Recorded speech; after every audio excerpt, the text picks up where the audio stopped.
네, 안녕하세요. 동래영입니다. 오늘 우리가 첫 번째로 같이 보실 종목은 한국가구입니다. 한국가구는 좋은 회사예요.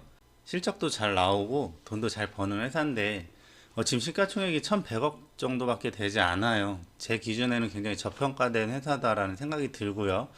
오늘 우리가 이 종목을 보는 이유는 꼭 한 번쯤 공부해보고 가야 될 만한 그런 그림이 요 근래에 나왔기 때문에 첫 번째 종목을 한번 골라봤고요. 일단 이 긴 장대 음봉이 공중부양을 하고 있죠. 네, 공중에 떠서 지금 주가가 3일째 움직이고 있는데요. 이날 28일 월요일이죠. 이번 주 월요일 날 시가가 점상으로 시작을 했습니다. 상한가로 시작을 해서 결국에는 종가는 한 15% 정도 상승한 선에서 마감이 됐는데요. 왜 이런 그림이 나왔는지 우리가 좀 생각을 해볼 필요는 있어요. 일단 점상으로 시작을 해서 이렇게 긴 장대 음봉을 만드는 이 그림은 우리가 못 만들죠. 이거는 세력만이 만들 수 있는 그림이고, 그러면 세력이 과연 무슨 생각으로 이런 짓을 저질렀느냐, 우리가 한번 좀 그 의도를 생각해 볼 필요는 있어요. 근데 정답은 없지만 지금 보시면 점상을 간 이날의 시가가 이전에 고점과 맞닿아 있죠. 그러니까 제 생각에는 이 종목을 움직이는 세력이 주가를 올리기 전에 이 앞에 있는 물량들을 흡수를 해야 되는데, 만약에 밑에서부터 시작을 해서 상한가를 간다고 생각을 여러분이 한번 해보세요. 그러면 많은 새로운 신규 매수자들이 진입을 할 수 있는 시간이 있겠죠.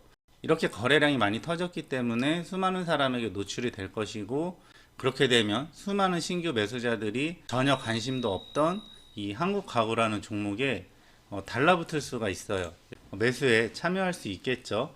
그런데 그렇게 되면 세력의 입장에서는 더 많은 돈이 들어가야 되는 상황이 벌어질 수도 있어요. 기존의 주주들의 물량을 받기 위한 목적인데, 밑에서부터 상한가까지 끌어올리면 기존 주주들도 매도를 하지 않을 뿐더러 이걸 보고 새로운 신규 매수자가 진입할 확률이 있다 라는 생각을 우리가 좀 해볼 수가 있죠. 그러면 신규 매수자도 진입을 못하게 하고 기존의 주주들이 공포를 느끼고 물량을 팔게 하려면 어떤 방법을 써야 할까? 네, 이거 너무 공포스럽죠. 보시면 제가 만약에 이 주주라고 생각을 해보세요.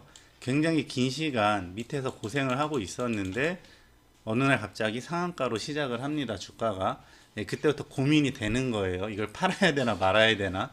그런데 이렇게 쭉 하락을 하는 동안 이거는 매도 버튼이 안 나갈 수가 없어요. 그렇죠? 뭐 손실을 보는 구간도 아니고 수익을 보는 구간에서 좀 고민을 하겠지만, 특히 이런 부분에 물려 계셨던 분들은 지금이 어떻게 보면 탈출 기회일 수 있겠다라는 생각을 충분히 할 수 있죠.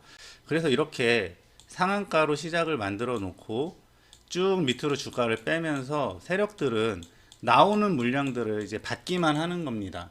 왜? 그렇게 해서 이거 출발시킬 거니까 라는 생각을 해보고요. 그렇게 해야지 이 부분에서 새로 탑승하는 신규 매수자도 없을 뿐더러 기존의 주주들이 공포를 느끼고 물량을 던질 확률이 높다 라는 생각을 좀 해보게 되고요. 뭐 여러분 같으면 이렇게 점상으로 시작해서 주가가 빠지는데 이거 진입 못하죠. 저도 못하고 여러분도 못하고.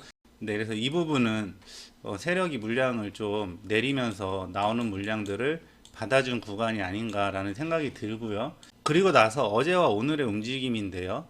어제와 오늘 역시도 등락이 굉장히 컸습니다. 지금 어제 오늘 움직임도 그냥 제 생각에는 어제 좀 당황해서 미처 못 판 그런 주주들이 있겠죠.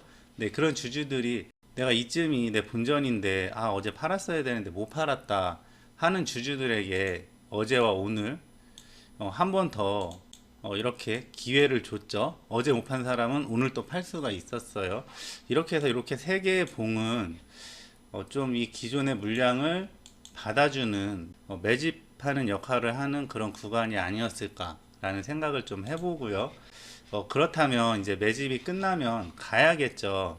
가야 되는데 참 이거 진입하기 좀 겁이 나기는 해요. 네, 겁이 나긴 하지만 그래도 이런 종목이 전 고점을 돌파하면 충분히 더 많이 상승할 수 있다라는 확률을 가지고 있기 때문에 우리가 조금 기회를 봐서 이 종목도 좀 한번 대응을 해보면 어떨까 하는 생각이 들고요. 만약 진입을 하더라도 이 부분이죠.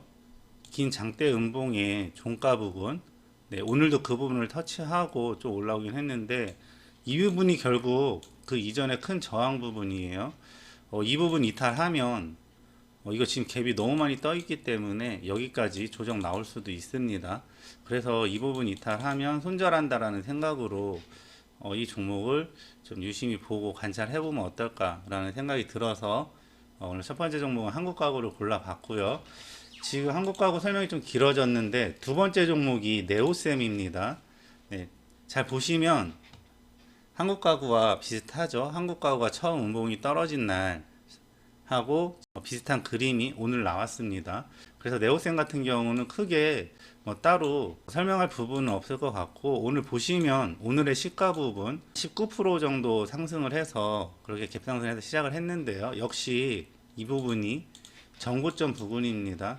한국가구와 비슷한 맥락이라고 생각을 해요. 이곳에서 신규 매수자들이 진입을 못하게끔 갭을 높게 띄우고 밑으로 빼면서 세력은 여기에서 나오는 기존 물려있던 주주들의 물량만 받았다 라는 생각이 좀 들고요. 그렇다면 내일과 모레 그림이 한국가구와 비슷한 그림이 또 나올 수 있겠죠. 이렇게 이 옆에서 오늘 매도를 하지 못한 주주들의 기회를 한 번 더 준다든지 하면서 물량을 조금 더 모아보는 그런 그림이 또 나올 수 있고요.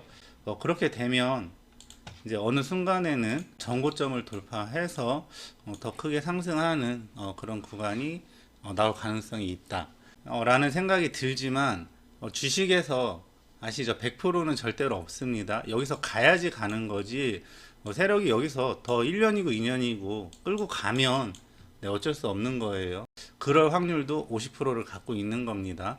그래서 항상 대응을 좀 잘 해주셔야 되고, 네오셈 같은 경우도 만약에 진입을 해서 좀 매매 참여하고 싶다 하시는 분들은 오늘 봉을 기준으로 잡으시고 오늘의 종가 부분 이 부분 이탈하면 좀 기다려 보시는 게 좋을 것 같다라는 생각이 좀 드네요.